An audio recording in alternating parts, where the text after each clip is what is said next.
उसलाई साइड गराएछ हो। So guys हामीहरू चाहिँ मेरो साथीको घरबाट आइरहेको थियो अनि त्यतिखेर चाहिँ हामीले एक्सिडेन्ट भएको देख्यो। यहाँनिर हेर्नु नि एक्सिडेन्ट भएको रहेछ। कसरी चाहिँ एक्सिडेन्ट भएको रहेछ भने चाहिँ यहाँनिर गाई बसेको रहेछ बाटोको बिचमा अनि उसले पनि अलिकति खाएर नै कुदाएको रहेछ, ड्रिङ्क गरेको रहेछ अलिकति। त्यही लागि उसले सायद देखेन होला गाईलाई, त्यही लागि सिधै गाईको माथि चढाइदिएको थियो अनि त्यही लागि त्यो गाई पनि भागै रहेछ। खोइ कहाँनिर छ भने त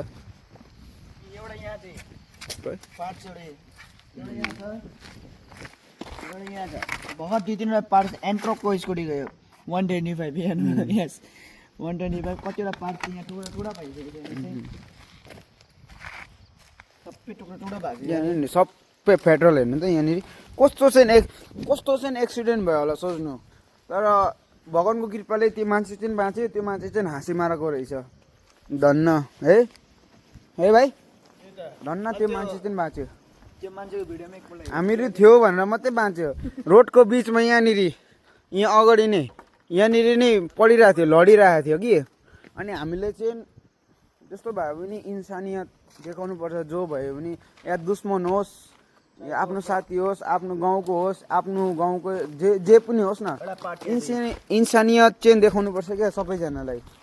त्यस्तो गर्नु हुँदैन। एक्सिडेन्ट भएको छ हामीहरू पुलिसको फन्दामा पर्छ भनेर चाहिँ त्यस्तोमा सोचेर चाहिँ कहिले पनि नभाग्नुहोस्। म यही भन्छु, छोडेर चाहिँ नजानुहोस्। यही भन्छु। हेर्नु नि स्कुटीको बात। अहिले भर्खर मैले पुलिसकोमा पुगेर आएको त्यो स्कुटी हो कि होइन भन् त। त्यो भिडियो पनि आइदिहाल्नुहोस्। त्यो एम्बुलेन्समा पठाएको भिडियो पनि म तपाईँहरूलाई देखाउँदैछु पछि। यहाँ भाइहरूले देखेर चाहिँ उसलाई साइड गराएछ हो।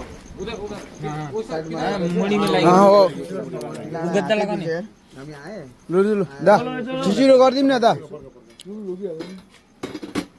फ्यामिलीको नम्बर कसको छ भने हजुर टाउकोमा रुक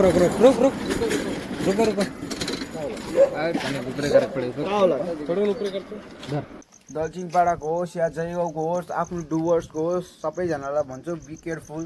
आरामले स्कुटी कुदाउनुहोस्, बाइक स्कुटी गाडीहरू भयो सबैजना आरामले कुदाउनुहोस्। म यही भन्छु।